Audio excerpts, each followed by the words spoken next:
सोचिए, अगर भारत की संसद को संविधान को किसी भी हद तक बदलने की ताकत मिल जाती तो क्या होता? क्या हमारा लोकतंत्र, हमारे मौलिक अधिकार और हमारी आज़ादी सुरक्षित रहती?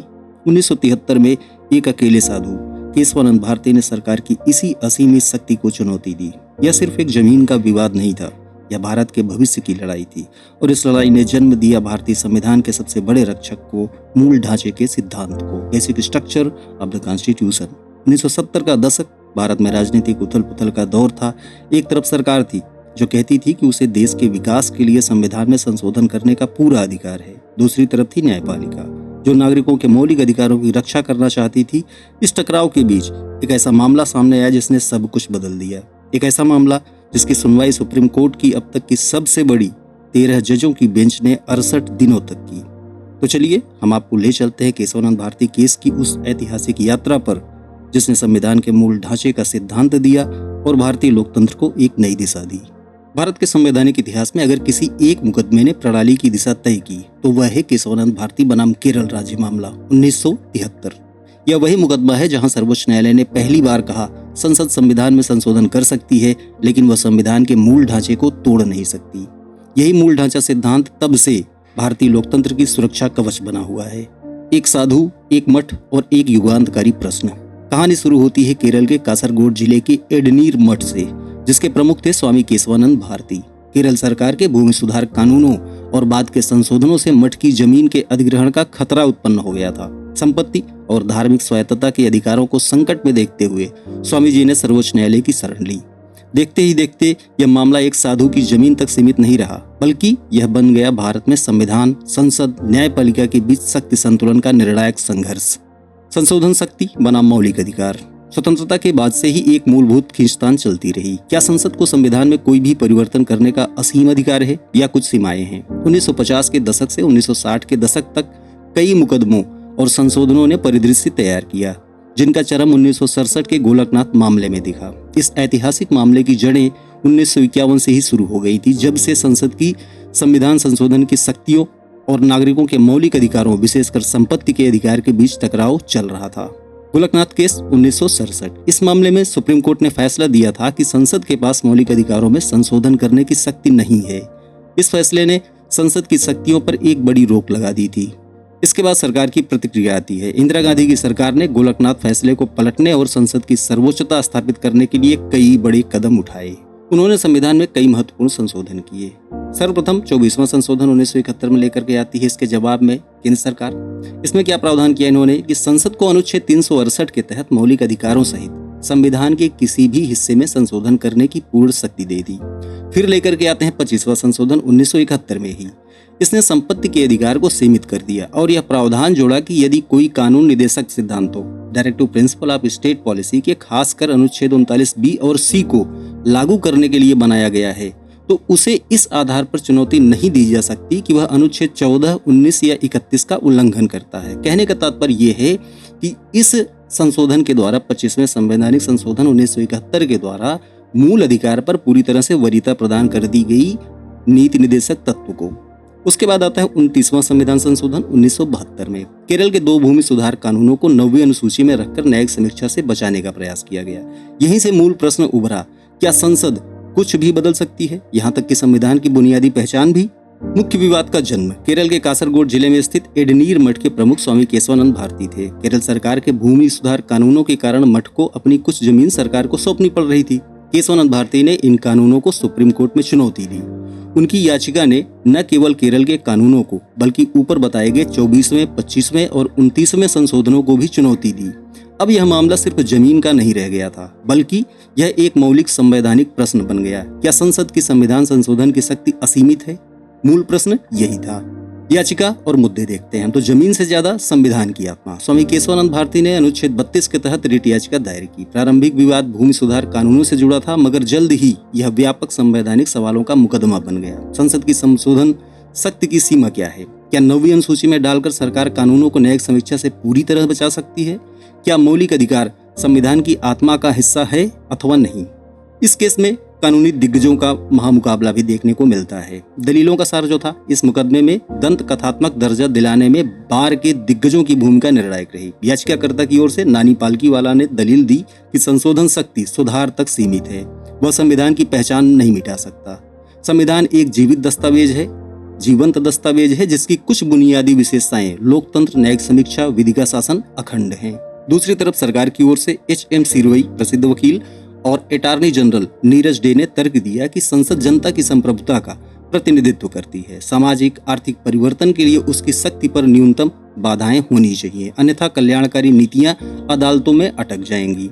यही वह टकराव था, लोकतांत्रिक बहुमत की नीतिगत शक्ति बनाम संवैधानिक सीमाएं, जिसका संतुलन खोजने का काम कोर्ट के कंधों पर था। यह मामला इतना महत्वपूर्ण था कि कोर्ट ने अपने इतिहास की सबसे बड़ी 13 न्यायाधीशों की संविधान पीठ गठित की। सुनवाई 68 कार्य दिवस चली, दलीलें लंबी, गहन और असाधारण स्तर की थी। अंततः 24 अप्रैल 1973, जिस दिन हमारे देश के महान क्रिकेटर सचिन तेंदुलकर का जन्म होता है, तो 24 अप्रैल 1973 को 7-6 के बेहद मामूली बहुमत से फैसला आता है।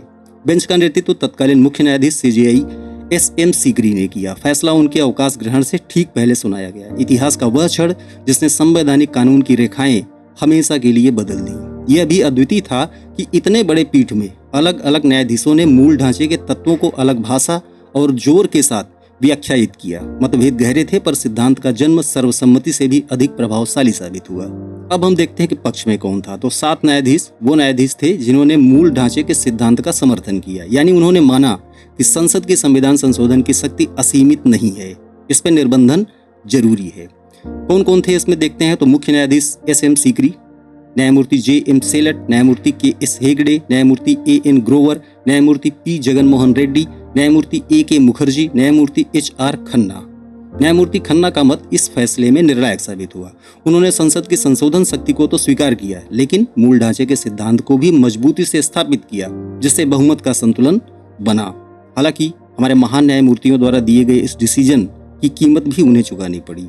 अगर हम देखते हैं तो ये मामला 24 अप्रैल 1973 को आया। इसके ठीक 2 दिन बाद 26 अप्रैल 1973 को तत्कालीन मुख्य न्यायाधीश CJI SM सीकरी सेवानिवृत्त हो जाते हैं। उसके बाद क्या होता है कि उस समय तक स्थापित परंपरा यही थी कि सुप्रीम कोर्ट के सबसे वरिष्ठ न्यायाधीश को ही अगला मुख्य न्यायाधीश नियुक्त किया जाता था। सरकार ने इस परंपरा को तोड़ते हुए 3 वरिष्ठतम न्यायाधीशों JM सेलट, KS हेगड़े और AN ग्रोवर की वरिष्ठता को नजरअंदाज कर दिया। ये तीनों न्यायाधीश उन 7 जजों में शामिल थे जिन्होंने मूल ढांचे सिद्धांत के पक्ष में फैसला सुनाया था।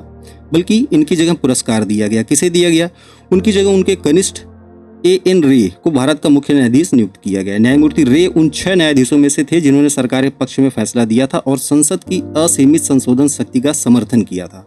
ऐसा ही बर्ताव HR खन्ना की साथ भी किया गया था। और ADM जबलपुर केस 1976 का मामला था, वो हमारे देश के काले अध्याय आपातकाल से जुड़ा हुआ मामला है, जिसको हम बाद में देखेंगे। वो एक अलग दिलचस्प मामला है। विपक्ष में अल्पमत कौन कौन थे? तो 6 न्यायाधीश। इन न्यायाधीशों का मत था कि संसद के पास संविधान के किसी भी हिस्से में संशोधन करने की असीमित शक्ति है और उस पर मूल ढांचे जैसी कोई सीमा नहीं होनी चाहिए। दरअसल ये लोग कहना ये चाहते थे कि जो संविधान की रचना तो हुई, ठीक है, संविधान लागू किया गया, संविधान की रचना हुई, संविधान सभा के द्वारा इसकी रचना की गई, लेकिन उसके बाद जो भी सरकार आती है अपने तरीके से पूरे संविधान को वो बदल सकती है। ये इस मान्यता के वाहक थे, ये लोग ऐसी मान्यता रखते थे। इसमें कौन कौन था हम ये देखते हैं। तो न्यायमूर्ति AN रे, जिनको बाद में आपने देखा, मैंने जैसा कि भी कहा कि इनको मुख्य न्यायाधीश बनाया गया 3 वरिष्ठ न्यायाधीशों की अनदेखी करते हुए। न्यायमूर्ति DG पालेकर थे, न्यायमूर्ति KK मैथ्यू इसमें शामिल थे, न्यायमूर्ति MS बेग इसमें शामिल थे, न्यायमूर्ति SN द्विवेदी इसमें शामिल थे, न्यायमूर्ति YV चंद्रचूड़ भी इसमें सम्मिलित थे। हालांकि बाद में चंद्रचूड़ ने इस अपने निर्णय पे बहुत अफसोस जताया था, लेकिन डिसीजन उस समय जो उन्होंने दिया था वो यही था कि संसद को असीमित शक्ति है संविधान में संशोधन करने की। मूल ढांचा सिद्धांत का उदय इसके बाद होता है। बहुमत ने कहा संसद की संशोधन शक्ति व्यापक है मगर असीम नहीं, संविधान के मूल ढांचे को बदला नहीं जा सकता। 24वां संशोधन वैध है पर यह शक्ति मूल ढांचे की कसौटी पर सीमित रहेगी। 25वें संशोधन के कुछ हिस्से संवैधानिक सीमाओं के कारण टिके नहीं। 29वें संशोधन के जरिए 9वीं अनुसूची में डाले गए कानून न्यायिक समीक्षा से पूर्णतः मुक्त नहीं माने जा सकते। बाद के वर्षों में न्यायालयों ने इस दिशा को और स्पष्ट किया। इस सिद्धांत का अर्थ सरल भाषा में समझें, घर की पुताई, फर्नीचर, खिड़कियां, दरवाजे बदले जा सकते हैं पर नींव नहीं। संविधान का मूल ढांचा वही नींव है। मूल ढांचे में क्या क्या शामिल है हम इसको देखते हैं। तो कोर्ट ने किसी एग्जॉस्टिव लिस्ट को तय नहीं किया, मगर विभिन्न मतों में जिन बुनियादी तत्वों पर जोर दिखता है उनमें प्रमुख हैं संविधान की सर्वोच्चता और विधि का शासन, लोकतांत्रिक गणतांत्रिक व्यवस्था और स्वतंत्र निष्पक्ष चुनाव, न्यायपालिका की स्वतंत्रता और न्यायिक समीक्षा, शक्तियों का पृथक्करण, विधायिका, कार्यपालिका, न्यायपालिका, संघीय ढांचा और राष्ट्र की एकता, अखंडता, धर्मनिरपेक्षता और समानता की मूल अवधारणा, नीति निर्देशक तत्वों की संवैधानिक आकांक्षा और मौलिक अधिकारों का सार्थक संतुलन। यही खुले टेक्सचर वाली संरचना इस सिद्धांत की ताकत है। समय के साथ बदलती परिस्थितियों में भी न्यायपालिका संविधान की आत्मा पहचान सके। फिर आता है 9वीं अनुसूची का मामला। केस ने साफ संकेत दिया कि 9वीं अनुसूची कोई अभेद्य किला नहीं है। बाद में वामन राव 1981 का मामला और IR कोहेलो 2007 का मामला, इन फैसलों में यह निश्चयात्मक किया गया कि खासकर 24 अप्रैल 1973 के बाद 9वीं अनुसूची में डाले गए कानून भी मूल ढांचा कसौटी से परे नहीं जा सकते हैं, अर्थात 9वीं अनुसूची का कवच संविधान की नींव को नहीं भेज सकता है। कहने का तात्पर्य यह है कि 9वीं अनुसूची में डाले गए जो प्रावधान हैं, 24 अप्रैल 1973 के बाद जितने भी प्रावधान उसमें डाले गए हैं उनकी समीक्षा हो सकती है, न्यायालय कर सकता है। तत्काल और दीर्घकालिक प्रभाव देखते हैं हम। तो इस फैसले के कुछ महत्वपूर्ण प्रभाव अनुवर्ती विकास देखते हैं। इंदिरा गांधी बनाम राजनारायण 1975 और 39वां संशोधन लोकतांत्रिक ढांचे और चुनावी निष्पक्षता की रक्षा के लिए न्यायालय का हस्तक्षेप मूल ढांचे के विचार के अनुरूप रहा। मिनर्वा मिल्स 1980 का मामला, 42वें संशोधन के कुछ प्रावधान रद्द, मौलिक अधिकारों और नीति निर्देशक तत्वों का संतुलन मूल ढांचे का हिस्सा है और न्यायिक समीक्षा अपरिहार्य, इसमें यह डिसीजन आया। फिर आता है वामन राव 1981 का मामला और IR कोहेलो 2007 का मामला। 9वीं अनुसूची की सीमाएं मूल ढांचे के आलोक में तय, संसदीय सर्वोच्चता संवैधानिक सर्वोच्चता के अधीन है। आगे चलकर संघवाद, धर्मनिरपेक्षता, न्यायपालिका की स्वतंत्रता जैसे स्तंभों पर आने वाले सभी बड़े फैसलों में यह सिद्धांत संदर्भ बिंदु बन गया। संक्षेप में इस एक सिद्धांत ने भारतीय लोकतंत्र में चेक एंड बैलेंस को सुदृढ़ किया। जनादेश की शक्ति बनी रहे पर वह संविधान की आत्मा पर भारी न पड़े। आलोचनाएं और वैचारिक बहस। आलोचकों का तर्क है कि मूल ढांचा लिखित नहीं, न्यायाधीश निर्मित सिद्धांत है, अतः इससे न्यायपालिका को अत्यधिक शक्ति मिलती है। समर्थक कहते हैं कि संविधान का रक्षक कोई तो हो, और जब संसद स्वयं अपने अधिकार बढ़ाने के लिए संविधान को बदल सकती है तब न्यायपालिका का यह संतुलनकारी किरदार अनिवार्य हो जाता है। भारतीय अनुभव बताता है कि इस सिद्धांत ने मनमाने संशोधनों पर अंकुश लगाकर संवैधानिक लोकतंत्र को स्थिरता दी। मुकदमे की व्यक्तिगाथा देखते हैं तो जीत और हार का संगम। रोचक तथ्य यह है कि स्वामी केशवानंद भारती अपने निजी भूमि विवाद की लड़ाई पूरी तरह नहीं जीत पाए, पर उन्होंने देश को एक ऐसा सिद्धांत दे दिया जिसने पीढ़ियों तक संविधान की रक्षा की। इसी वजह से उन्हें संविधान का रक्षक कहा गया, एक साधु जिसने अपने मठ की रक्षा की राह में पूरे लोकतंत्र की नींव मजबूत कर दी। महत्वपूर्ण तथ्य सूत्र। 13 न्यायाधीशों की संविधान पीठ, 68 दिन की सुनवाई, निर्णय 24 अप्रैल 1973, बहुमत 7-6, चुनौती 24वां, 25वां, 29वां संशोधन, भूमि सुधार कानून, 9वीं अनुसूची। निष्कर्ष क्या था इसमें? संसद की व्यापक परंतु सीमित संशोधन शक्ति, मूल ढांचा की अविच्छेद्यता, न्यायिक समीक्षा का संरक्षण। विरासत देखते हैं तो Minerva Mills, Waman Rao, IR Coelho द्वारा और स्पष्ट किया गया ढांचा। आज भी यह सिद्धांत संवैधानिक संशोधनों की अंतिम कसौटी है। यह वह मुकदमा है जिसकी बदौलत भारत में लोकतंत्र केवल चुनावों का नाम नहीं बल्कि संविधान की आत्मा के साथ जीती जागती व्यवस्था है। जहां शक्ति है तो उसके ऊपर संवैधानिक मर्यादा भी है, और ये होना भी चाहिए। ओके, तो आज की वीडियो में आपने देखा केशवानंद भारती से संबंधित महत्वपूर्ण मामलों को। आई होप कि आपको अच्छा लगा होगा। अच्छा लगा हो तो लाइक कीजिएगा, शेयर एंड सब्सक्राइब करना मत भूलिएगा। Thanks for watching. Thank you.